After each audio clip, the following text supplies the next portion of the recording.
हरे राम राम राम हरे हरे कृष्ण कृष्ण कृष्ण हरे राम राम राम हरे हरे कृष्ण कृष्ण कृष्ण हरे राम राम हरे कृष्ण कृष्ण हरे राम हरे कृष्ण कृष्ण हरे राम कृष्ण कृष्ण हरे राम हरे Krishna अंदरिकी so ఈరోజు level 2 Bhagavad Gita అవగాహన కార్యక్రమంలో నిన్న భగవద్గీత గురించి పరిచయము, అలాగే భగవద్గీతలోని మొదటి శ్లోకాన్ని చూడడం జరిగింది. ఇక ఈరోజు భగవద్గీతలోని మిగిలినటువంటి శ్లోకాలు మొదటి అధ్యాయంలోని 2వ శ్లోకం నుండి ఈరోజు మనము చూడబోతూ ఉన్నాము. హరే కృష్ణ.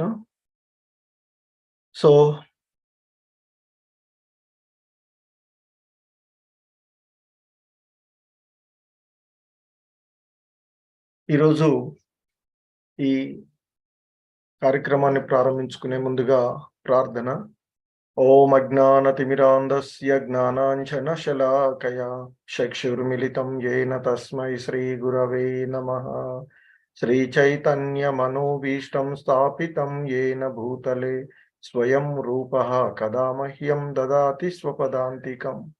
వందేహం శ్రీగురో శ్రీయుతపదకమలం శ్రీగురూన్ వైష్ణవాంశ శ్రీరూపం సాగ్రజాతం సహగణ రఘునాథాన్వితం తం సజీవం సాద్వైతం సావధూతం పరిజన సహితం కృష్ణ చైతన్య దేవం శ్రీ రాధా కృష్ణ పాదాన్ సహగణ లలిత శ్రీ విశాఖాన్వితాంశ.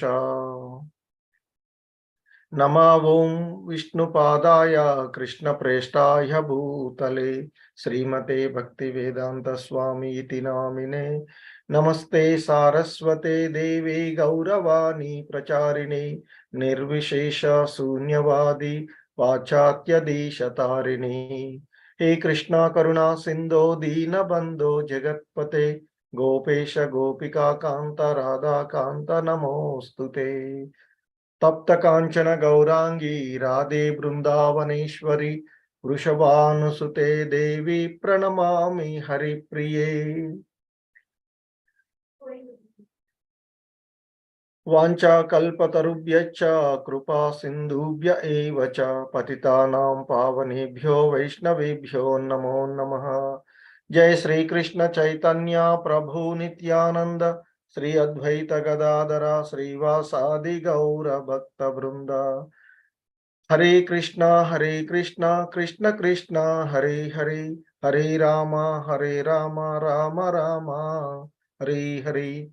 హరే కృష్ణ. హరే కృష్ణ అందరికీ. ఈరోజు ఇంకొక ముఖ్యమైనటువంటి అంశం ఏంటంటే, ఈరోజు ఇస్కాన్ గురు పరంపరలో మరొక ముఖ్యమైనటువంటి ఆచార్యులు, ఇస్కాన్ వ్యవస్థాపక ఆచార్యులైనటువంటి శ్రీల ప్రభుపాదుల వారి యొక్క గురువైనటువంటి భక్తి సిద్ధాంత సరస్వతుల వారి యొక్క ఆవిర్భావ దినోత్సవం ఈరోజు. కనుక వారి గురించినటువంటి ప్రార్థన కూడా ఒకసారి చూసినట్లయితే, భక్తి సిద్ధాంత సరస్వతుల వారు మన పరంపరలో మనకి శ్రీల ప్రభుపాదులకు ముందు ఉన్నటువంటి వారు, శ్రీల ప్రభుపాదుల వారి యొక్క గురువు గారు. అలాగే అంతకు ముందు ఉన్నటువంటి భక్తి వినోద ఠాకూర్ల వారి పుత్రులు వీరు. వీరు మన భారతదేశంలో ఈ కృష్ణ చైతన్యాన్ని ప్రచారం చేయడానికి ఎంతో ఉత్సాహంతో ఈ శ్రీల ప్రభుపాదుల వారు వంటి వారిని తయారు చేసినటువంటి వారు. పాశ్చాత్య దేశాలలో చైతన్య మహాప్రభు బోధనలను ప్రచారం చేయాలనేటువంటి తపనతో ఉన్నటువంటి వారు.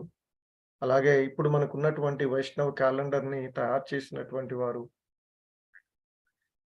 అటువంటి వారికి ప్రణామాలు అర్పిస్తూ, నమా ఓం విష్ణుపాదాయ కృష్ణ ప్రేష్టాయ భూతలే శ్రీమతే భక్తి సిద్ధాంత సరస్వతి నామిని శ్రీవార్షభానవీ దేవి దయతాయ కృపాబ్దయే కృష్ణ సంబంధ విజ్ఞానదాయిని ప్రభవే నమః.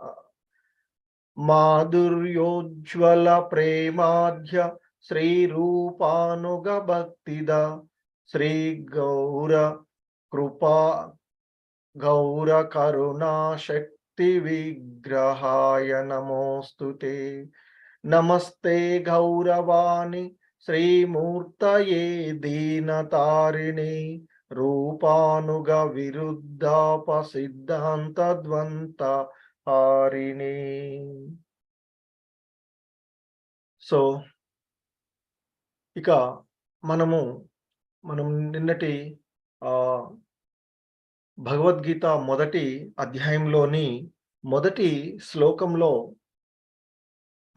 ధృతరాష్ట్రుడు సంజయుడిని అడుగుతాడు, ఓ సంజయ, ధర్మక్షేత్రమైనటువంటి కురుక్షేత్రంలో నా కుమారులు పాండుకుమారులు యుద్ధ సన్నద్ధులై సమావేశమైన పిదప ఏమి చేస్తూ ఉన్నారు అని అడగడము.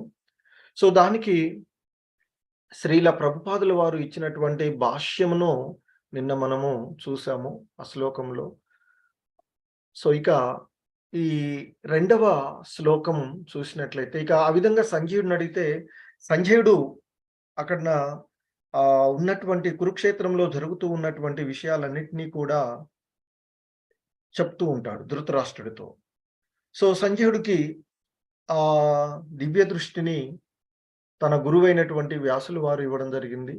తద్వారా ఆ కురుక్షేత్రంలో జరుగుతూ ఉన్నటువంటి ఆ అంశాలన్నింటినీ కూడా అంతఃపురంలోనే ఉండి ధృతరాష్ట్రుడికి చెప్తూ ఉంటాడు సంజయుడు. సో ఇక రెండవ శ్లోకము ఈ విధంగా ఉంది. సంజయ ఉవాచ దృష్ట్వా తు పాండవానీకం వ్యూఢం దుర్యోధనస్తథా ఆచార్యముపసంగమ్య రాజా వచనమబ్రవీత్. సో సంజయ ఉవాచ అంటే సంజయుడు పలికాడు. దృష్ట్వా అంటే కాంచిన పిమ్మట, పాండవానీకం అంటే ఎవరు? పాండవుల యొక్క సేన. వ్యూఢం అంటే వ్యూహాత్మకంగా ఏర్పడబడిన దానిని ఇక్కడ దుర్యోధన స్తదా అంటున్నాడు. అంటే దుర్యోధనుడు అప్పుడు ఆచార్య ముపసంగమ్య అంటే తన గురువైనటువంటి ఆ ద్రోణాచార్యుణ్ణి సమీపించి ఇట్లా అంటున్నాడు. సమీపించి, ఓ రాజా, ఈ విధంగా పలుకుతూ ఉన్నాడని చెప్తున్నాడు. సంజయుడు ఈ విధంగా చెప్తున్నాడు, ఓ రాజా, పాండుతనయుల చేత వ్యూహంగా ఏర్పాటు చేయబడినటువంటి సైన్యాన్ని గాంచిన పిమ్మట దుర్యోధనుడు తన గురువు చెంతకు చేరి ఈ క్రింది విధంగా పలుకుతూ ఉన్నాడయ్యా అంటూ చెప్తున్నాడు. సో ఇక్కడ శ్రీల ప్రభుపాదుల వారి యొక్క భాష్యము ఒకసారి మనం చూసినట్లయితే, హరే కృష్ణ, నిన్న చదవని వాళ్ళు హ్యాండ్స్ రేజ్ చేయండి. హరే కృష్ణ మాతాజీస్, ప్రభుజీస్. నిన్న చదవని వాళ్ళు హరే కృష్ణ.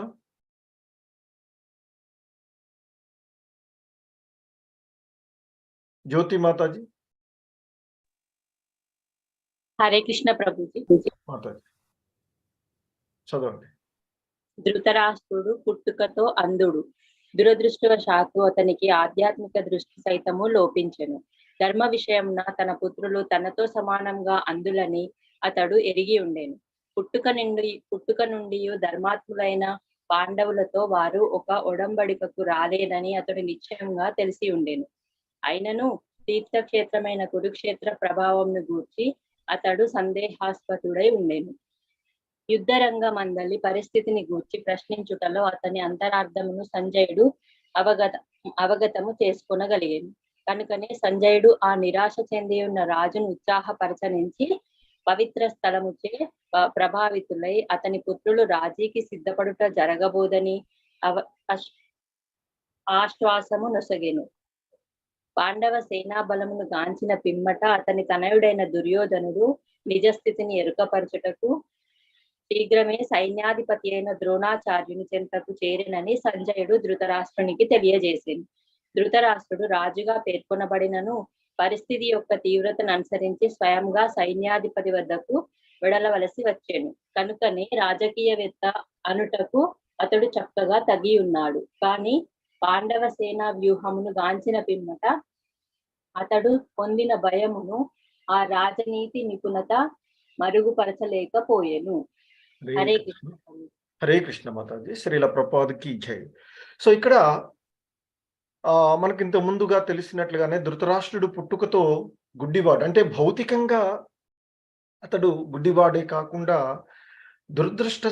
ఆధ్యాత్మిక దృష్టి సైతము అతనికి లేదు అని చెప్తున్నారు. అంటే ఆ కృష్ణ భగవాన్ యొక్క భగవతత్వాన్ని అతడు అర్థం చేసుకోలేనటువంటి స్థితిలో ఉన్నాడు.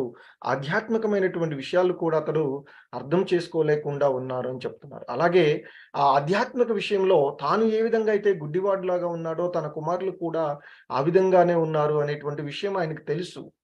అలాగే ఇక పాండవులు కౌరవులను పోల్చినప్పుడు కౌరవులు ఎప్పుడు కూడా అచుర స్వభావాలను కలిగి ఉన్నటువంటి వాళ్ళు, పాండవులేమో దైవీ స్వభావాలను కలిగి ఉన్నటువంటి వాళ్ళు.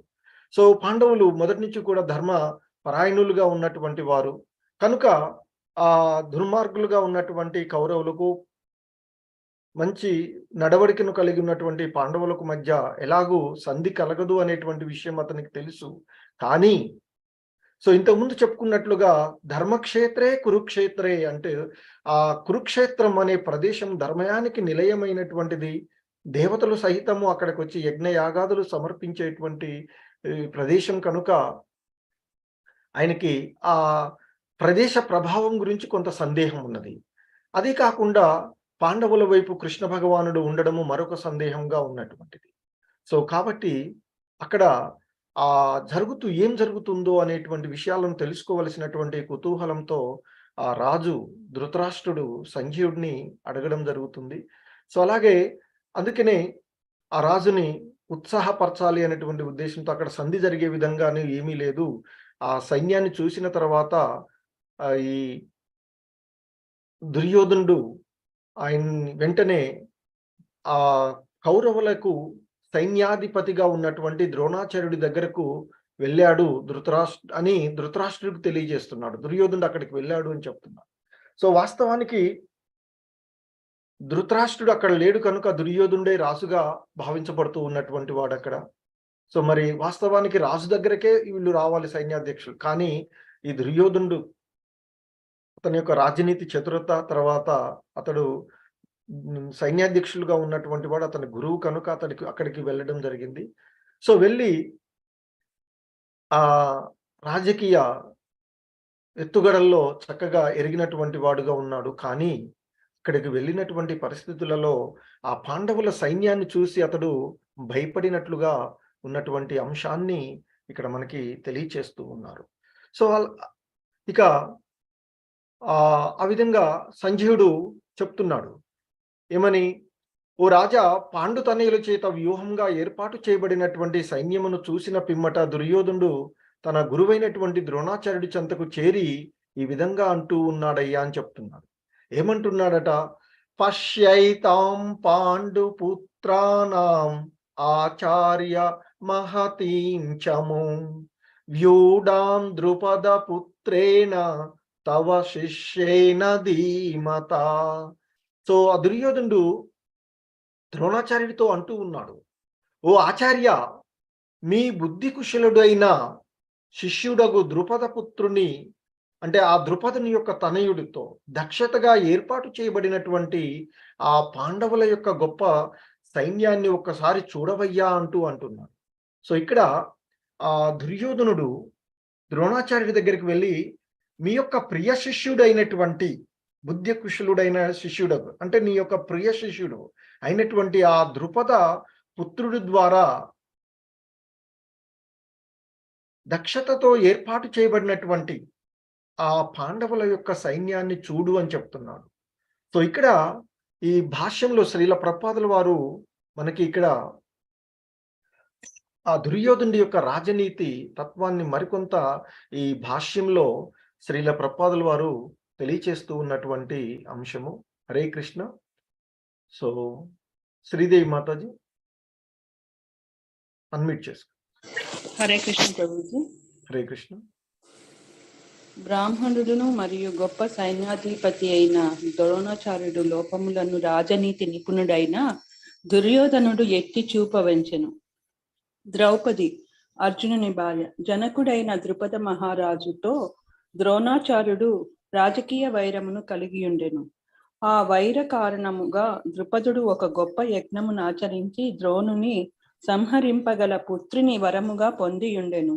ద్రోణాచార్యుడు ఈ విషయమును సంపూర్ణముగా ఎరిగియున్నను ద్రుపద తనయుడైన దృష్టద్యుమ్నుడు యుద్ధ విద్యను నేర్చుటకై తన చెంతకు చేరినప్పుడు విశాల హృదయం కలిగిన బ్రాహ్మణునిగా వర్తించి అతనికి యుద్ధ రహస్యములను తెలియజేయుటలో సంకోచమును కనబరచలేదు.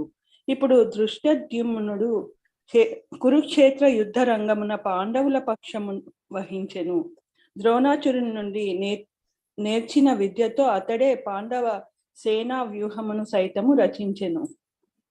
ద్రోణాచార్యుడు పావధానుడై రాజీ ధోరణి లేని యుద్ధము చేయవలనను ఉద్దేశ్యముతో అతని తప్పిదమును దుర్యోధనుడు ఎత్తి చూపను. ప్రియతమ శిష్యులైన పాండవుల ఎడ యుద్ధరంగమున అతడు అదే విధముగా మృదు స్వభావముతో వర్తించరాదని తెలియజేయుటయు దుర్యోధనుని ఉద్దేశ్యమై ఉండెను. ముఖ్యముగా అర్జునుడు అతనికి ప్రియతముడును మరియు తెలివిగలవాడును అయిన శిష్యుడు. యుద్ధమునందు అటువంటి కనికర భావము అపజయమునకు దారి తీయుననియు దుర్యోధనుడు హెచ్చరించెను. హరే కృష్ణ ప్రభుజీ, ధన్యవాదాలు. సో ఇక్కడ సంజయుడు ధృతరాష్ట్రుడితో చెప్తూ ఉన్నాడు ఏమని, ఆ వ్యూహాత్మకంగా ఏర్పాటు చేయబడినటువంటి పాండవుల యొక్క సైన్యాన్ని చూసిన తర్వాత దుర్యోధనుడు తన గురువైనటువంటి ద్రోణాచార్యుడి దగ్గరికి వెళ్ళి ఈ విధంగా పలికాడు అయ్యా అని చెప్పి ఇప్పుడు చెప్తున్నాడు.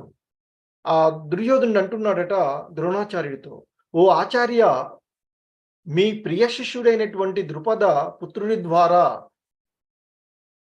చాలా వ్యూహాత్మకంగా ఏర్పాటు చేయబడినటువంటి ఆ పాండవుల యొక్క గొప్ప సైన్యాన్ని ఒకసారి చూడండి అని చెప్తున్నాడు. అంటే ఇక్కడ ముఖ్యంగా ఆ దుర్యోధనుడు తను రాజనీతి చతురతను ప్రదర్శిస్తూ ఆ బ్రాహ్మణుడు మరియు గొప్ప సైన్యాధిపతి అయినటువంటి ఆ ద్రోణాచార్యుడి యొక్క లోపాన్ని ఎత్తి చూపాలి అనేటువంటి ఉద్దేశంతోనే ఆ మాటలు పలికాడు అని శ్రీల ప్రభుపాదుల వారి భాష్యంలో చెప్తూ ఉన్నారు. ఎందుకంటే ఈ ద్రోణాచార్యుడుకి తర్వాత ఆ ద్రౌపది జనకుడైనటువంటి, అంటే ద్రౌపది యొక్క తండ్రి అయినటువంటి ద్రుపద మహారాజుకి కొంత రాజకీయ వైరం ఉన్నది అని చెప్తారు. ఎందుకంటే వాస్తవానికి వాళ్ళిద్దరూ పూర్వం మిత్రులు, కానీ కొంతకాలం తర్వాత వారు ఒకసారి ద్రోణాచార్యుడు ద్రుపదుడి దగ్గరికి వెళ్ళి కొంత సహాయార్థమై వెళ్తే స్నేహ స్వభావం చెప్పి అప్పుడు ఆయన కొంత హేళన చేస్తారట. ఒక బ్రాహ్మణుడు నువ్వు యాచకుడవు, నేను నీకు స్నేహితుడిని ఏంటి అనేటువంటి ఒక అవమానపరిస్తే అప్పుడు ఆయన ఆ ద్రోణాచార్యుడు తన శిష్యుడైనటువంటి అర్జునుడి ద్వారా ద్రుపదుడిని బంధింపజేయడం, ఆ విధంగా అవమానపరుస్తాడు. అప్పుడు ద్రుపదుడు ఒక ఘోరమైన అంటే గొప్ప యజ్ఞం చేసి తన ద్రోణాచార్యుడిని సంహరించేటువంటి పుత్రుడు కావాలని ఒక యజ్ఞం చేస్తాడు. ఆ యజ్ఞం ద్వారా ఒక పుత్రుడిని పొందుతాడు. ఆయనే దృష్టద్యుమ్నుడు. అయితే ఈ విషయం ద్రోణాచార్యుడికి కూడా తెలుసు. కానీ ఎప్పుడైతే ఆ ద్రుపదుని యొక్క పుత్రుడు, ద్రౌపది యొక్క సహోదరుడైనటువంటి దృష్టద్యుమ్నుడు విద్యలు నేర్చుకోవడానికి ద్రోణాచార్యుడి దగ్గరికి వస్తే అతనికి ఒక అంటే బ్రాహ్మణుడు, ఒక గురువు, ఉత్తమ బ్రాహ్మణుడుగా విశాల హృదయమును కలిగినటువంటి బ్రాహ్మణుడుగా అతనికి విద్యలు నేర్పడానికి ద్రోణాచార్యుడు అంగీకరిస్తారు అని చెప్తారు. సో అంగీకరించి ఆయనకి తన వద్ద ఏమైతే విద్యలు ఉన్నాయో అన్ని విద్యలు కూడా ఆ దృష్టద్యుమ్నుడికి నేర్పిస్తాడు. సో ఇప్పుడు ఆ దృష్టద్యుమ్నుడు కురుక్షేత్ర యుద్ధంలో గురువుకి వ్యతిరేకంగా పాండవుల వైపు నుండి యుద్ధం చేస్తూ ఉన్నాడు. సో కాబట్టి ఆ పాండవుల యొక్క సైన్యాన్ని అంతా కూడా వ్యూహాత్మకంగా నిలిపి ఉంచాడు ఆ దృష్టద్యుమ్నుడు. సో కాబట్టి ఇక్కడ మరి కౌరవుల వైపున సర్వ సైన్యాధ్యక్షుడిగా ఉన్నటువంటి వాడు ద్రోణాచార్యుడు. మరలా ఇటువంటి తప్పిదాలు ఏవైనా చేస్తాడేమో, ఏవైనా కరుణను చూపెడతాడేమో, ఏవైనా రాజీ ధోరణిలో ఉంటాడేమో తన శిష్యుల ఎడ. అందులోనూ పాండవులంటే ద్రోణాచార్యుడికి, ఆ పాండవుల్లో ముఖ్యంగా ఇంకా అర్జునుడంటే కూడా చాలా ఇష్టం. సో కనుక సరిగా తను యుద్ధం చేస్తాడో లేదో అన్న సాఫ్ట్ కార్నర్తో ఉంటాడేమో అనేటువంటి ఉద్దేశంతోనే ఈ దుర్యోధనుడు ఈ విధంగా మాట్లాడుతున్నాడు అనేటువంటి విషయాన్ని మనకి శ్రీల ప్రభుపాదుల వారి యొక్క భాష్యంలో తెలియచేస్తూ ఉన్నారు. సో ఇక్కడ ఇక ఆ విధంగా చెప్పినటువంటి దుర్యోధనుడు ఇంకా తన గురువైనటువంటి ద్రోణాచార్యుడితో అంటూ ఉన్నాడట, అత్ర సూర మహేశ్వాస భీమార్జున సమాయుధి యుయుధానో విరాటచ్చ ద్రుపదచ్చ మహారథః. సో ఆయన ఇంకా ఆ దుర్యోధనుడు ద్రోణాచార్యుడితో అంటూ ఉన్నాడట, ఈ సైన్యమునందు అంటే పాండవుల సైన్యమునందు భీమార్జునులతో సమానంగా యుద్ధం చేయగలిగినటువంటి సూర్యులైనటువంటి వారు, ధనుర్ధరులు, పెక్కులు అనేక మంది గలరు అని చెప్తున్నాడు. అందులో కొంతమందిని పేర్లతో చెప్తున్నాడు. యుయుధానుడు, విరాటుడు, ద్రుపదుడు మొదలైనటువంటి మహా యోధులు ఉన్నారు అనేటువంటి విషయాన్ని చెప్తున్నారు. సో ఇక్కడ భాష్యంలో చెప్తున్నారు ఆయన, యుద్ధ విద్య యందు ద్రోణాచార్యుని గొప్ప శక్తి దృష్ట్యా దృష్టద్యుమ్నుడు ముఖ్యమైనటువంటి అవరోధం కాకుండాను భయమునకు కారణమైనటువంటి వారు పెక్కులు ఉన్నారు. అంటే ఆ దృష్టద్యుమ్నుడు ఒక్కడే కాదు, పాండవుల వైపున అనేక మంది ఉన్నారు అని చెప్తున్నారు. సో కాబట్టి విజయ పదంలో వారు గొప్ప అవరోధం కావచ్చు అనేటువంటిది దుర్యోధనుడి యొక్క భావన అని చెప్తున్నారు. వారిలో చాలా మంది ఆ భీముడు, అర్జునుడు వలె కూడా చాలా విలువిద్యల అంటే మహాయోధులుగా ఉన్నటువంటి వారు, అందులో యుయుధానుడు, విరాటుడు, ద్రుపదుడు వంటి వారు ఉన్నారు అనేటువంటి విషయాన్ని చెప్తున్నారు. సో ఇంకా ఆయన చెప్తూ ఉన్నాడు, దృష్టకేతు చేకితానః కాశీరాజచ్చ వీర్యవాన్ పురజిత్ కుంతిభోజచ్చ శైభ్యచ్చ నరపుంగవః. ఇంకా చెప్తున్నాడు ఆయన, ఆ పాండవుల సైన్యంలో దృష్టకేతువు, చేకితాను, కాశీరాజు, పురజిత్తుడు, కుంతిభోజుడు, శైభ్యుడు వంటి శూరులైనటువంటి మహాయోధులు కూడా ఉన్నారు అని చెప్తున్నాడు. సో ఇంకా ఆయన అంటున్నాడు, యుధామన్యుచ్చ విక్రాంత ఉత్తమౌజాచ్చ వీర్యవాన్ సౌభద్రో ద్రౌపదేయాచ్చ సర్వ ఏవ మహారథాః. సో ఇంకా ఆయన చెప్తున్నాడు, పరాక్రమంతుడైనటువంటి యుధామన్యుడు ఉన్నాడు పాండవుల వైపున, శక్తిశాలి అయినటువంటి ఉత్తమౌజుడు ఉన్నాడు, అలాగే సుభద్రాతనయుడు అంటే ఆ సుభద్ర యొక్క కుమారుడైనటువంటి అభిమన్యుడు ఉన్నాడు, అలాగే ఆ ద్రౌపది యొక్క కుమారులు ఉప పాండవులు అని చెప్తాం, 5గురు ఆ ద్రౌపది యొక్క కుమారులు ఉన్నారు. వారందరూ కూడా వీరులే, మహారథులు. ఆ వీరులందరూ కూడా మహారథులే. మరి కాబట్టి మనం చాలా జాగ్రత్తగా ఉండాలి అనేటువంటి విషయాన్ని ఆయన తెలియచేస్తూ ఆ విధంగా తన గురువుతో చెప్తూ ఉన్నాడట. ఇంకా చెప్తున్నాడు, అస్మాకం తు విశిష్టాయే తాన్ని బోధ ద్విజోత్తమ నాయక మమ సైన్యస్య సంజ్ఞార్థం తాను బ్రవీమితే. సో ఇంకా ఆ ద్రోణాచార్యుడితో ఆ దుర్యోధనుడు అంటూ ఉన్నాడు, కానీ ఓ బ్రాహ్మణోత్తమ, ఓ గురువర్య, నా సేనా బలమును నడుపుటకై ప్రత్యేకంగా యోగ్యులైనటువంటి నాయకులను గురించి కూడా మీ కొరకై నేను తెలియజేసేదను అంటున్నాను. ఇప్పటి వరకు కూడా ఆ దుర్యోధనుడు పాండవుల యొక్క సైన్యాన్ని గురించి తెలియజేశాడు, పాండవుల సైన్యంలో ఉన్నటువంటి ఆ వీరులను గురించి, మహాయోధుల గురించి తెలియచేశాడు. తెలియజేసి ఇప్పుడు అంటున్నాడు, ఓ బ్రాహ్మణోత్తమ, అంటే ద్రోణాచార్యుని అంటున్నాడు దుర్యోధనుడు. ఈ విధంగా అంటే ఇవన్నీ కూడా ఎవరు? సంజయుడు ధృతరాష్ట్రుడితో చెప్తూ ఉన్నాడు. ఈ విధంగా అక్కడ కురుక్షేత్రంలో జరుగుతుందయ్యా ఓ ధృతరాష్ట్ర రాజా అంటూ చెప్తున్నాడు. ఇప్పుడు ఈ దుర్యోధనుడు తన గురువైనటువంటి ఆ ద్రోణాచార్యుడితో అంటున్నాడట, ఓ బ్రాహ్మణోత్తమ, నా సేనా బలమును నడుపుటకై ప్రత్యేకంగా యోగ్యులైనటువంటి నాయకులను గురించి కూడా మీకు నేను తెలియచేస్తానయ్యా అని చెప్తున్నాడు. అంటూ ఈ విధంగా అంటున్నాడట, భవాన్ భీష్మచ్చ కర్ణచ్చ కృపచ్చ సమితింజయః అశ్వత్థామ వికర్ణచ్చ సౌమదత్తి స్తతైవ చ.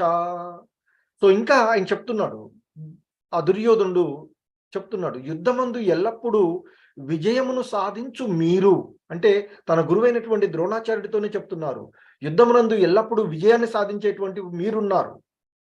అలాగే భీష్ముడున్నాడు, కర్ణుడు, కృపుడు, అశ్వత్థామ, వికర్ణుడు మరియు సోమదత్తుని హరే కృష్ణ సోమదత్తుని తనయుడైనటువంటి భూరిశ్రవుడు వంటి వారు కూడా మన సైన్యంలో కూడా ఉన్నారు అంటూ ఆయన తెలియచేస్తూ ఉన్నాడు.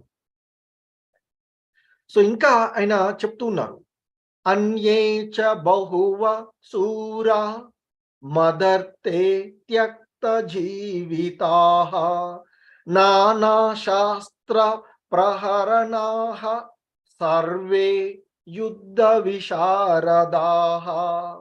సో ఇంకా ఆయన చెప్తున్నాడు, ఓ గురువర్య, నేను చెప్పినటువంటి వీరే కాదు, అంటే మీరున్నారు, భీష్ముడున్నాడు, కర్ణుడున్నాడు, కృపుడు ఉన్నాడు, అశ్వత్థామ, వికర్ణుడు, సోమదత్తుడు, భూరిశ్రవుడు వంటి వారే కాదు, నా కొరకు తమ జీవితాలను త్యాగం చేయుటకు సిద్ధపడి ఉన్నటువంటి వీరులు ఎందరో ఉన్నారయ్యా ఇంకా మన సైన్యమందు. వారందరూ పలు విధములైనటువంటి ఆయుధములను దాల్చిన వారు మరియు యుద్ధ నిపుణతను కలిగి ఉన్నారు వారందరూ కూడా అంటూ చెప్తూ ఉన్నాడు. సో ఇంకా ఆయన చెప్తున్నాడు, దుర్యోధనుడు తన గురువైనటువంటి ద్రోణాచార్యుడితో, అపర్యాప్తం తస్మాకం బలం భీష్మాభిరక్షితం పర్యాప్తం విదమే తేషాం బలం భీమాభిరక్షితం. సో ఇక్కడ చెప్తున్నాడు, అపర్యాప్తం అంటే పరిమితమైన, ఏంటి అంటే ఇక్కడ ఆ పాండవుల సైన్యమేమో పరిమితంగా ఉన్నది అనేటువంటి భావంతో చెప్తున్నాడు. అలాగే ఆ కౌరవుల సైన్యమేమో అపరిమితంగా ఉన్నది అని చెప్తున్నాడు. సో అంటే ఇక్కడ చెప్తున్నాడు ఆయన, మన సైన్య బలము లెక్కింపలేనిదిగానున్నది మరియు మనము ఆ పితామహుడైనటువంటి భీష్ముని చేత సంపూర్ణంగా రక్షింపబడుతూ ఉన్నాము, కానీ భీముని చే జాగ్రత్తతో రక్షింపబడుతూ ఉన్నటువంటి ఆ పాండవ సైన్యము పరిమితంగానున్నది అంటూ చెప్తూ ఉన్నాడు. యాక్చువల్గా ఇక్కడ ఈ యుద్ధంలో మొత్తం 18 అక్షౌహిణుల సైన్యం యుద్ధంలో వాడబడింది అని చెప్తారు. అందులో 11 అక్షౌహిణుల సైన్యమేమో కౌరవుల తరపున యుద్ధం చేయగా ఓన్లీ 7 అక్షౌహిణుల సైన్యమేమో పాండవుల తరపున యుద్ధంలో పాల్గొన్నది అనేటువంటి విషయాన్ని చెప్తారు. సో కనుక పాండవుల సైన్యము పరిమితంగా ఉన్నది అని చెప్తున్నారు. అలాగే కౌరవుల యొక్క సైన్యమేమో అపరిమితంగా ఉన్నది అనేటువంటి విషయాన్ని చెప్తూ ఉన్నారు. హరే కృష్ణ. త్రివేణి మాతాజీ అన్మ్యూట్ చేసుకో, ఈ భాష్యం చదవండి. హరే కృష్ణ మాతాజీ చదవండి. ఇతడ దుర్యోధనుడు సేనా బలమును తులనాత్మకంతో అంచనా వేయుచున్నాడు. అత్యంత అనుభవజ్ఞుడు సేనాని అయిన భీష్మ పితామహునిచే ప్రత్యేకంగా రక్షింపబడు తన సైన్య బలం పరిమితంగా ఉన్నట్లు అతడు భావించాను. అదే సమయంలో భీష్ముని సముఖముగా తృణప్రాయం వంటి అల్ప అనుభవజ్ఞుడగు సేనాని అయిన భీమునిచే రక్షింపబడుచున్న పాండవ సేనా బలము పరిమితంగా ఉన్నట్లు అతనికి గోచరించాను. దుర్యోధనుడు సదా భీముని పట్ల అసూయ కలిగి ఉండెను. తాను మరణింపవలసి వచ్చినచో భీముని చేతనే తాను సంహరింపబడునని అతడు ఎరిగి ఉండుటయే అందులకు కారణం. కానీ అదే సమయంలో పరమోత్తమ సేనాని అయిన భీష్ముని సన్నిధిని తలుచుకొను అతడు తన విజయం పట్ల విశ్వాసం కలిగి ఉండెను. యుద్ధరంగమున తాను విజయం సాధించడం తథ్యమని అతడు తెలియపరిచెను. హరే కృష్ణ. ధన్యవాదాలు. సో హరే కృష్ణ. సో ఇక్కడ ఆ దుర్యోధనుడు ఆ 2 సైన్యాల యొక్క బలాలను అంచనా వేస్తూ ఉన్నాడు అని చెప్తున్నాడు. అయితే ఇంతకుముందు మనం చెప్పుకున్నట్లుగా మొత్తము 18 అక్షౌహిణుల సైన్యంలో 11 అక్షౌహిణులేమో కౌరవుల వైపునున్నది. కాబట్టి ఆ కౌరవుల వైపున ఎక్కువ సైన్యం ఉన్నట్లుగాను, అలాగే కౌరవుల సైన్యం అంతా కూడా మహా అనుభవజ్ఞుడు అయినటువంటి వారందరికీ కురువంశ పితామహుడు అయినటువంటి ఆ భీష్ముడి చేత రక్షింపబడుతూ ఉన్నటువంటి సైన్య బలము అపరిమితంగా ఉన్నది అనేటువంటి అతడి భావన. అదే సమయంలో ఆ భీష్ముడు చాలా ఇంతకుముందు చెప్పారు, ద్రోణాచార్యుడు, భీష్ముడు, కర్ణుడు వంటి వారు ఎప్పుడు కూడా ఆ యుద్ధంలో విజయం సాధించేటువంటి వాళ్ళే. సో కనుక వారికి ఆ యుద్ధంలో ఆయన విజయం సాధించగలిగేటువంటి విశ్వాసాన్ని అతడు కలిగి ఉన్నాడు. అదే విధంలో మరొక రకమైనటువంటి భయం ఏంటంటే, ఆ పాండవుల సైన్యమేమో చిన్నవాడు కదా! వాళ్ళతో పోలిస్తే భీష్మ పితామహుడితో కానీ, ద్రోణాచార్యుడితో కానీ పోల్చినట్లయితే భీష్ముడు ద్రోణాచార్యుడితో పోల్చినప్పుడు ఆ భీముడు కొంత తక్కువ అనుభవాన్ని కలిగినటువంటి వాడు. పాండవుల యొక్క సేనాని అయినటువంటి భీముడు కొంత తక్కువ, అంటే అనుభవం ఉన్నవాడు కనుక ఆ పాండవ సేనా బలము పరిమితమైనట్లుగా అతడు భావిస్తూ ఉన్నాడు. ఇంకొక రకమైనటువంటిది ఏంటంటే, ఎప్పుడూ కూడా దుర్యోధనుడికి ఆ పాండవుల ఎట్లా అసూయ కలిగినటువంటి వాడు. ముఖ్యంగా ఆ భీముడంటే తనకి ఎప్పుడు కూడా అసూయనే ఉంటుంది. ఎందుకంటే తన యొక్క మరణం భీముడి చేతిలోనే ఉంది అనేటువంటి విషయాన్ని అతడు తెలుసుకున్నటువంటి వాడు. సో కనుక ఇక ఆ విధంగా వారి యొక్క సైన్యాన్ని గురించి ఆయన తన గురువైనటువంటి ద్రోణాచార్యుడితో చెప్పుకుంటూ, ఆ భీష్ముడు ఉండడం వల్ల వారు, అలాగే ద్రోణాచార్యుడు, కర్ణుడు వంటి వారు ఉండడం వల్ల ఆయనకి విజయం కలుగుతుంది. అంటే భీష్ముని యొక్క సన్నిధిని తలుసుకొని, అంటే కౌరవుల వైపు భీష్ముడు ఉన్నాడు కనుక తనకి విజయం చేకూరుతుంది అనేటువంటి విశ్వాసాన్ని కలిగి ఉండి ఉంటాడు అనేటువంటి విషయాన్ని మనకి శ్రీల ప్రభుపాదుల వారు ఇక్కడ భాష్యంలో తెలియచేస్తూ ఉన్నటువంటి అంశము.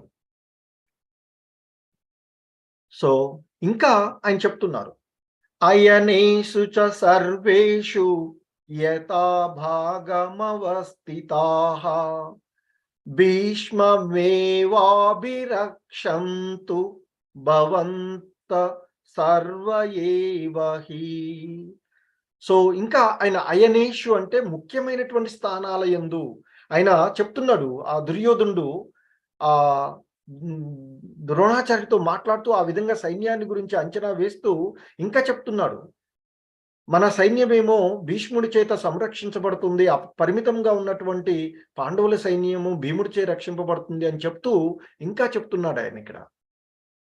సేనా వ్యూహ ద్వారాలనందలి మీ ముఖ్య స్థానాలలో నిలిచి ఉండి మీరు పితామహుడైనటువంటి భీష్మదేవునికి సంపూర్ణ రక్షణను కూర్చవలసిందిగా చెప్తున్నాను అంటూ అక్కడ ఉన్నటువంటి ఆ సైనికులందరికీ కూడా ఆయన ఆర్డర్ వేస్తున్నాడు.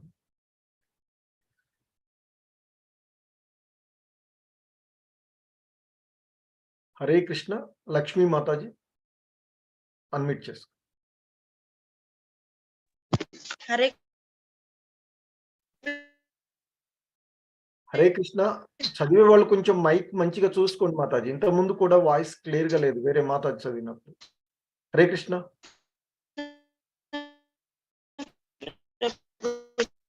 లేదు మాతాజీ, రావట్లేదు. హరే కృష్ణ.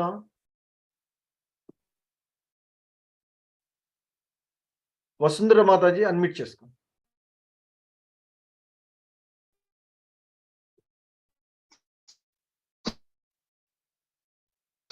హరే కృష్ణ. వసుంధర మాతాజీ హరే కృష్ణ ప్రభుజీ. మీరు చదవండి. మాతాజీకి క్లియర్ లేదు, వాయిస్ రావట్లేదు. హరే కృష్ణ ప్రభుజీ. సేనా వ్యూహ ద్వారమునందలి మీ ముఖస్థానములలో నిలిచియుండి మీరు పితామహుడైన భీష్మదేవునకు సంపూర్ణ రక్షణమును కూర్చవలసి ఉన్నది. భాష్యము. భీష్ముని నైపుణ్యమును శ్లాఘించిన పిదప దుర్యోధనుడు ఇతరులు తాము తక్కువ ప్రాముఖ్యం కలిగిన వారిగా తలుతురేమోనని భావించెను. తత్కారణముగా తన సహజ రాజనీతి ధోరణిలో అతడు పై వాక్యముల ద్వారా పరిస్థితిని చక్కబరిచి యత్నించెను. హరే కృష్ణ ప్రభుజీ, కొంచెం పైకి. Okay madam.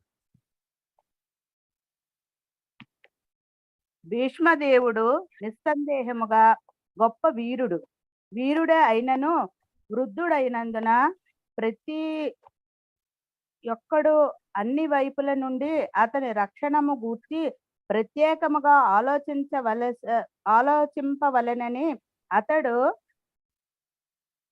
వక్కాణించెను. అతడు యుద్ధము నుండి విముక్తుడైనప్పుడు ఒకే ప్రక్క అతని పూర్తి సంలగ్నతను శత్రువులు అనువుగా తీసుకొనగలరు. కనుక ఇతర వీరులందరూ తను ముఖ్య స్థానములను వీడుకుండుట మరియు సేనా వ్యూహమును శత్రువు ఛేదించుటకు అవకాశము మీయకపోవుట అతి ముఖ్యమై ఉన్నవి.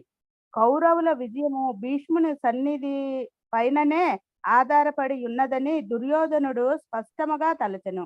యుద్ధము నుండి భీష్ముడు మరియు ద్రోణాచార్యుని పూర్ణ సహకారము నేడ అతడు పూర్ణ విశ్వాసమున కలిగి ఉండెను. సభలో మహాసేన నాయకులు సమక్షమున నగ్నముగా నిలుపుటకు బలవంతము చేసేడి సమయమున అర్జునుని భార్య అయిన ద్రౌపది నిస్సహాయ స్థితిలో వారిని న్యాయము కొరకు అర్థించినప్పుడు వారు ఒక్క మాటైనను పలుకలేదని అతడెరుగుటయే అందులకు కారణము. ఈ ఇరువురు సేనావాసులు పాండవుల ఎడ ఏదియో ఒక మమకారము కలిగి ఉన్నారని తెలిసినప్పటికీ పాచికల సమయమున గాంచినట్లు ప్రభుజీ కొంచెం పైకి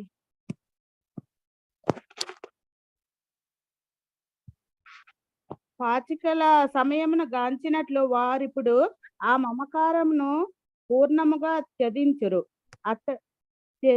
త్యజించురని అతడు ఆశించెను. హరే కృష్ణ. సో ఇక్కడ ఆయన ఆ విధంగా మనమంతా కూడా భీష్ముడి చేత రక్షింపబడుతూ ఉన్నాము అనేటువంటి పదాన్ని వాడిన తర్వాత, అంటే భీష్ముని గురించి గొప్పగా చెప్పిన తర్వాత ఇతరులు అక్కడ ఉన్నటువంటి ద్రోణాచార్యుడు కానీ ఇతరులు కానీ ఏవైనా కొంత వారి యొక్క ప్రాముఖ్యతను తగ్గించారు అని ఏమన్నా భావిస్తారేమో అనేటువంటి ఆలోచన రాగానే వెంటనే ఆ రాజనీతి ధోరణిలో అతడు వెంటనే ఆయన చెప్తున్నాడు, మీరందరూ కూడా మీ యొక్క వ్యూహాత్మకమైనటువంటి స్థానాలలో నిలిచి ఉండి మీరందరూ కూడా ఆ భీష్మదేవుడైనటువంటి భీష్మ పితామహులైనటువంటి ఆయనకి సంపూర్ణమైనటువంటి రక్షణను మీరు ఇవ్వాలి అంటున్నారు. అంటే మీరు కూడా ఆ భీష్ముడికి రక్షణ చేస్తున్నారు, అంటే భీష్ముడిని కాపాడుతున్నారు అనేలాగా అర్థమయ్యే విధంగా వారిని చెప్తున్నారు. వాస్తవానికి ఆ భీష్మ పితామహులు నిస్సందేహంగా గొప్ప వీరుడే, కానీ అతడు చాలా వృద్ధుడు. ఎందుకంటే దుర్యోధనుడు, భీముడు వీళ్ళందరికీ కూడా తాతగారు. సో కనుక వారందరూ కూడా ఆయన యుద్ధం చేస్తూ ఉన్నప్పుడు ముఖ్యంగా తన దృష్టి ఎదురుగా ఉన్నటువంటి వారి శత్రువు వైపు ఉంటుంది. పక్క వైపు నుండి కానీ ఏదైనా తనకి ఆటంకం కలుగుతుందేమో అనేటువంటి ఉద్దేశంతో మీరందరూ కూడా మీ యొక్క వ్యూహాత్మకమైనటువంటి స్థానాలలో ఉండి ఆ భీష్మ పితామహుడికి పూర్తి సహకారాన్ని అందించాలి అంటూ కోరుతున్నాడు. అలాగే ఇక్కడ ఆ భీష్ముడు మరియు ద్రోణాచార్యుడు ఇద్దరిపైనే ఆ దుర్యోధనుడికి ముఖ్యమైనటువంటి నమ్మకం యుద్ధం పైన. ఎందుకంటే వారికి ఇద్దరికి కూడా, భీష్ముడికి ద్రోణాచార్యుడికి పాండవులంటే కొంత మమకారము ఉన్నప్పటికీ కూడా ఇంతకు ముందు జరిగినటువంటి సంఘటనలను ఇక్కడ శ్రీల ప్రభుపాదుల వారు చేస్తున్నారు. ఒకటి, ద్రౌపది వస్త్రాపహరణ సమయంలో వారు ద్రౌపది ఎంత వేడుకున్నప్పటికీ కూడా మాట్లాడకుండానే ఉండిపోతారు. అందుకనే ఆ విషయాన్ని తెలుసుకుని వారు ఎప్పుడు కూడా ఈ కౌరవులకే వారి యొక్క పూర్తి సహకారం ఉంటుంది, తద్వారా మేము విజయం సాధించగలుగుతాము అనేటువంటి భావనలో ఆయన దుర్యోధనుడు ఉన్నాడు అనేటువంటి విషయాన్ని మనకి శ్రీల ప్రభుపాదుల వారు భాష్యంలో తెలియచేస్తూ ఉన్నారు.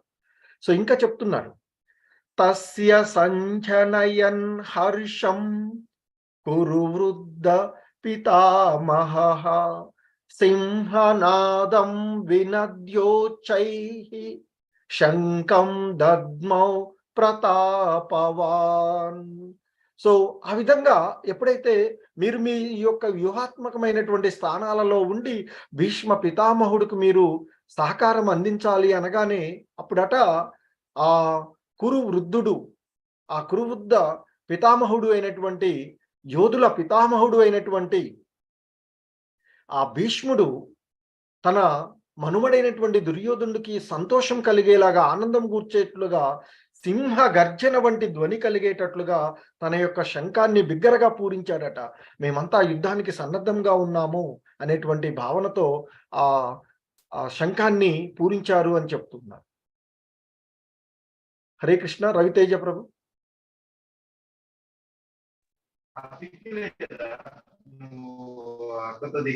కురువృద్ధుడు తన మనుమడైన దుర్యోధను హృదయనందలి భావనను అవగతం చేసుకునగలిగాను. అంతట దుర్యోధనుని ఏడగల సహజ కరుణతో అతడు సింహముగా తన స్థితికి తగినట్లు అతి బిగ్గరగా శంఖమును పూరించి అతన్ని సంతోషింపజేయ యత్నించెను. దేవదేవుడైన శ్రీకృష్ణుడు ప్రతిపక్షమును నందున అతనికి యుద్ధమందు విజయావకాశమే లేదని శంఖము యొక్క సంకేతము ద్వారా భీష్ముడు విషన్నుటకు దుర్యోధనునికి పరోక్షముగా తెలియజేశాను. అయినప్పటికీ యుద్ధమును నిర్వహించుట అతని ధర్మమై ఉన్నది. ఆ విషయమున ఎట్టి కష్టమునైనను అతడు వినుదీయరాదు. హరే కృష్ణ హరే బాబూజీ. కృష్ణ. హరే కృష్ణ. రాజు ఆజ్ఞ ప్రకారంగా ఖచ్చితంగా సైనికులందరూ కూడా పనిచేయాలి. సో కురువృద్ధు పితామహుడైనటువంటి ఆ భీష్మ పితామహులకు తెలుసు పాండవుల పక్షంలో శ్రీకృష్ణ భగవానుడు ఉన్నాడు అని. కానీ సో ఆ కృష్ణ భగవానుడు పాండవుల పక్షాన ఉండడం వల్ల వీరికి కౌరవులకు యుద్ధంలో గెలిచేటువంటి అవకాశమే లేదు అనేటువంటి విషయం కూడా తెలుసు. కానీ కౌరవుల వైపున యుద్ధం చేస్తూ ఉన్నాడు కనుక తాను తన యొక్క సహజమైనటువంటి ఆ రాజుకి తను దాసుడిగా చేయాల్సిందే కనుక, ఎవరైనా కానీ రాజు ఆజ్ఞను పాటించవలసిందే కనుక ఆ విధంగా ఆ యుద్ధాన్ని ప్రారంభమైనటువంటి శంఖనాదాలను సింహ ధ్వని కలిగేలాగా చేశారు అనేటువంటి విషయాన్ని మనకి ఇక్కడ శ్రీల ప్రభుపాదుల వారు తెలియచేస్తూ ఉన్నటువంటి విషయం. సో ఇంకా చెప్తున్నారు, తత శంకాచ బేర్యచ్చ పనవానక గోముఖాః సహ సైవాభ్యహన్యంత స శబ్ద స్తుములో అభవత్.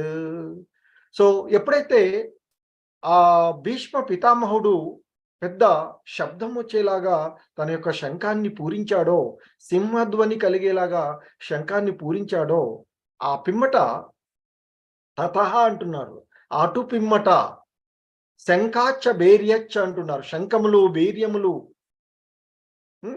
సో ఇంకా పనవానక అంటే చిన్న చిన్న బేరులు, డంకాలు, ఆ శృంగాలు అవన్నీ కూడా మోగించారట. అదే చెప్తున్నారు ఇక్కడ. అటు పిమ్మట అంటే ఎప్పుడైతే భీష్మ పితామహుడు శంఖాన్ని పూరించాడో ఆ తర్వాత శంఖాలు, ఇక్కడ వానకములు, భేరులు, కొమ్ములు ఆదివి అన్నీ ఒక్కసారిగా మ్రోగించబడినయట కౌరవుల వైపు నుండి. ఆ సంఘటిత ధ్వని భీకరంగా ఉంది అని చెప్తూ ఉన్నారు. సో ఆ విధంగా కౌరవుల వైపు నుండి యుద్ధ సన్నద్ధానికి మేమంతా రెడీగా ఉన్నాము అంటూ ఆ శంఖనాదాలు పూరించబడినవి అని చెప్తున్నారు. సో ఇంకా సంజయుడు ధృతరాష్ట్రుడితో చెప్తూ ఉన్నాడు, ఆ విధంగా కౌరవుల వైపు నుండి యుద్ధ ప్రారంభ సన్నాహకంగా ఆ శంఖనాదాలు పూరించబడ్డాయి. ఆ పూరించబడిన తర్వాత ఇక పాండవుల వైపు నుంచి విషయాన్ని చెప్తూ ఉన్నాడు సంజయుడు ధృతరాష్ట్రుడితో. తత శ్వేతైర్యుక్తే మాహతి స్యందనే స్థితౌ మాధవ పాండవచ్చైవ దివ్యౌ శంఖౌ ప్రదద్మతుః. తతః అంటే పిమ్మట, శ్వేతహి అంటే తెల్లని, హై అంటే గుర్రాలు, ఇక్కడ యుక్తే అంటే పూంచబడినటువంటి, అంటే రథానికి తెల్లని గుర్రాలతో కట్టబడి ఉన్నటువంటి ఆ రథంలో ఉన్నటువంటి మాధవ అంటే కృష్ణుడు, ఆ మాధవ అంటే లక్ష్మీపతి అయినటువంటి కృష్ణుడు, పాండవ అంటే ఆ పాండురాజు తనయుడైనటువంటి అర్జునుడు, వాళ్ళందరూ కూడా వారి యొక్క దివ్యమైనటువంటి దివ్య శంఖౌ ప్రదద్మతుః అంటున్నారు.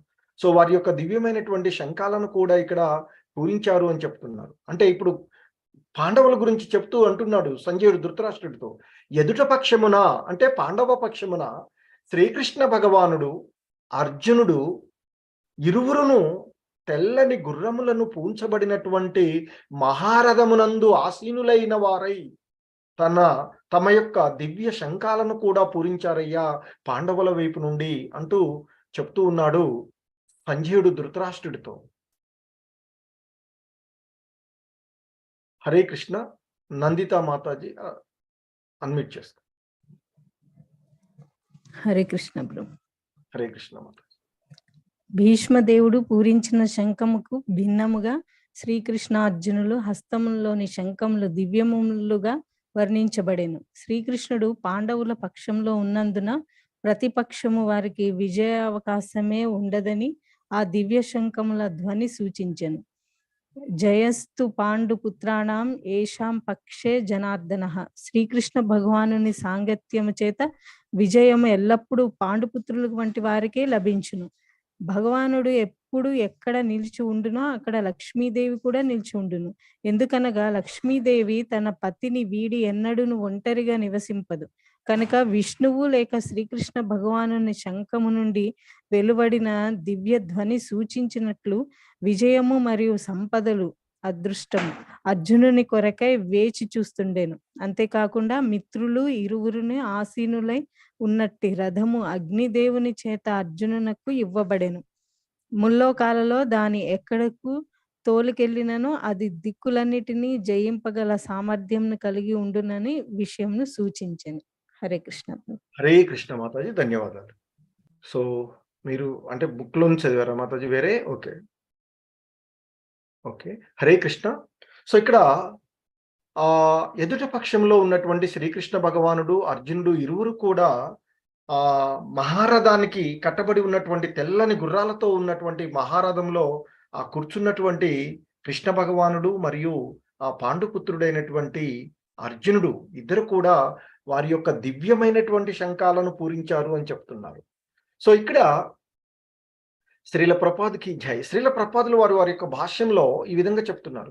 శ్రీకృష్ణార్జునుల అస్తములందలి శంఖములు అంటే కృష్ణ భగవానుడు అర్జునుడు వారి చేతుల్లో ఉన్నటువంటి ఆ శంఖాలు భీష్మదేవుడు పూరించినటువంటి శంఖమునకు భిన్నముగా దివ్యములు అని వర్ణించబడ్డాయి అని చెప్తున్నారు. సో వ్యాసుల వారి రచనలో ఇచ్చినప్పుడు ఇక్కడ కృష్ణ భగవానుడు మరియు అర్జునుడు పూరించినటువంటి శంఖాలు దివ్యమైనవిగా చెప్తూ ఉన్నాడు.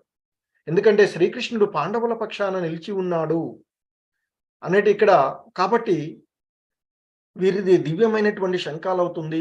సో అలాగే కృష్ణ భగవానుడు దేవాది దేవుడైనటువంటి కృష్ణుడు పాండవుల పక్షాన ఉన్నారు కనుక ఆ పాండవుల పక్షాన ఖచ్చితంగా వారికి విజయం చేకూరేటువంటి అవకాశమే ఉన్నది. సో కాబట్టి ఇక్కడ చెప్తున్నారు, జయస్తు పాండు పుత్రానాం ఏషాం పక్షే జనార్దన.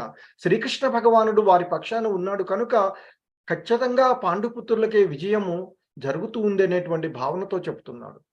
అంతేకాకుండా భగవానుడు ఎప్పుడు ఎక్కడ నిలిచి ఉండునో అక్కడ లక్ష్మీదేవి సైతము ఉంటుంది అని చెప్తున్నారు. ఎందుకంటే ఆ భగవంతుని పత్నిగా ఆమె ఎప్పుడు కూడా ఆయనతోనే ఉంటుంది. కాబట్టి ఆ కృష్ణ భగవానుడు పాండవుల పక్షాన ఉన్నాడు కనుక ఆ లక్ష్మీమాత విజయం అనేటువంటి అదృష్టం అనేటువంటి ఆ లక్ష్మీమాత కూడా పాండవుల వైపునే ఉంటుంది. సో కాబట్టి ఆ కృష్ణుడు పూరించినటువంటి శంఖం నుండి దివ్యమైనటువంటి ధ్వని విజయము ఐశ్వర్యములను వారికి పాండవులకు చేకూరుస్తుంది అని చెప్తున్నారు. అలాగే ఇద్దరు కూడా మిత్రులుగా ఉండేటువంటి మంచి స్నేహితులుగా ఉన్నటువంటి కృష్ణార్జునులు, అలాగే భావమర్దులు, మంచి స్నేహితులు, అలాగే గురు శిష్యులు కూడా వారు.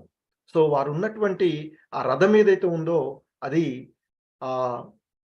అగ్నిదేవుడి చేత అర్జునుడికి వరంగా ఇవ్వబడినటువంటి రథం. సో ఆ రథంలో కూర్చుండి అర్జునుడు ఎక్కడికి వెళ్ళినా, ఏ దిక్కుకు వెళ్ళినా, నలుదిక్కులలో ఏ దిక్కుకు ముల్లోకాలలో ఉన్నటువంటి అంటే ఊర్ధ్వలోకాలలోను, మధ్యలోకంలోను, అధమలోకాలలోను ఏ లోకానికి వెళ్ళినా అచ్చట విజయం చేకూరుతుంది అని చెప్తున్నారు. సో కనుక మరి పాండవులకు విజయ అవకాశాలే ఉన్నవి అనేటువంటి విషయాన్ని మనకి శ్రీల ప్రపాదుల వారు తెలియచేస్తూ ఉన్నటువంటి అంశం. సో ఇంకా ఆయన ఇక్కడ మనకి ఈ శ్లోకం చూసినట్లయితే 15 పాంచజన్యం హృషీకేశో దేవదత్తం ధనంజయ పౌండ్రం దద్మౌ మహాశంకం భీమ కర్మ హృకోదర.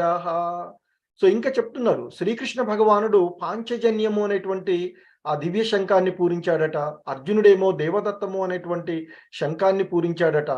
ఆ భోజన ప్రియుడు ఘనంగా కార్యాలు చేసేటువంటి ఆ భీముడు పౌండ్రము అనేటువంటి శంఖాన్ని పూరించాడు అనేటువంటి విషయాన్ని మనకి ఇక్కడ తెలియచేస్తూ ఉన్నటువంటి అంశం. హరే కృష్ణ.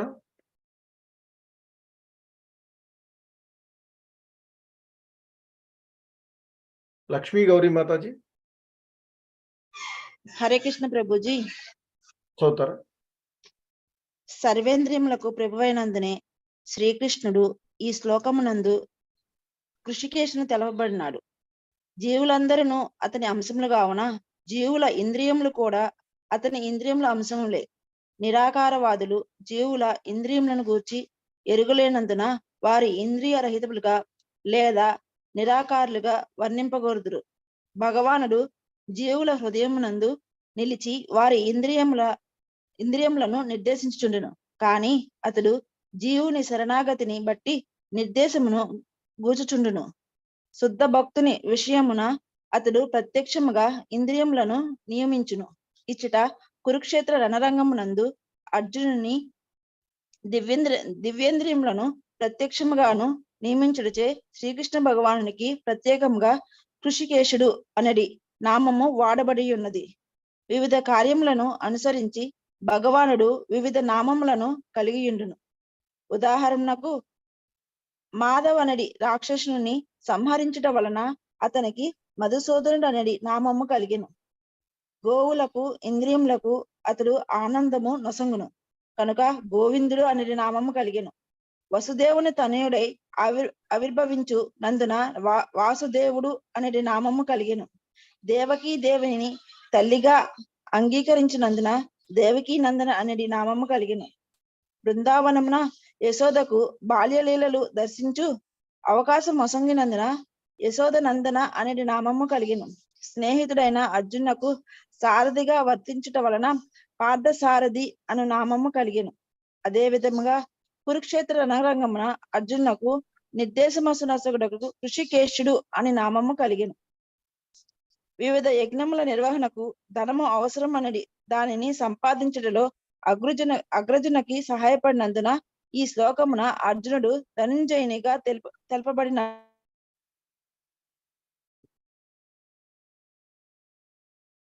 హరే కృష్ణ.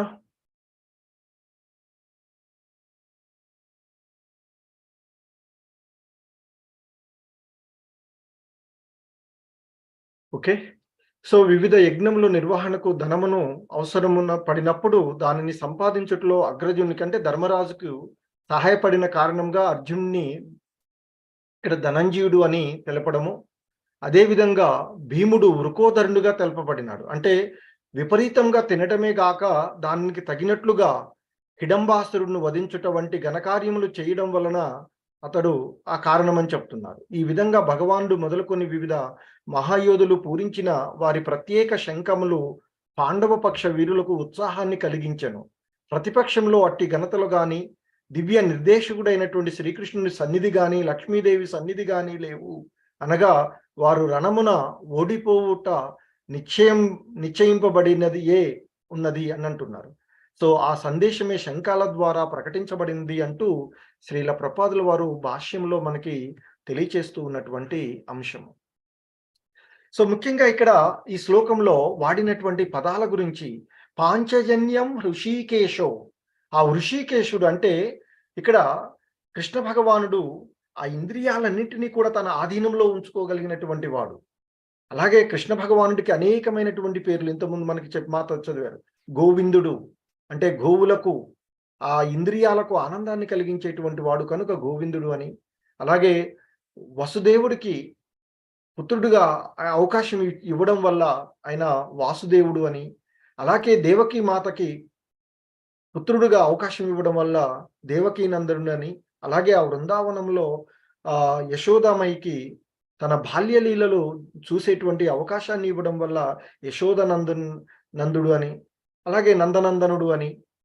సో ఆ ఆయనకి అలాగే మధువు అనేటువంటి ఒక మహారాక్షసుని సంహరించడం వల్ల మధుసూదనుడు అనేటువంటి పేరు. సో అలాగే ఆయనకి ఇంకా అర్జునుడి యొక్క రథానికి సారథిగా ఉండడం వల్ల పార్థసారథి అని.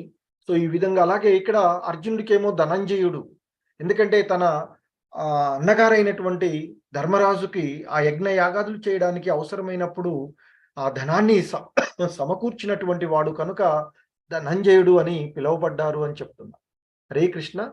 సో మిగిలినవి నెక్స్ట్ వీక్ క్లాస్లో చూద్దాము. హరే కృష్ణ. అందరికీ ధన్యవాదాలు.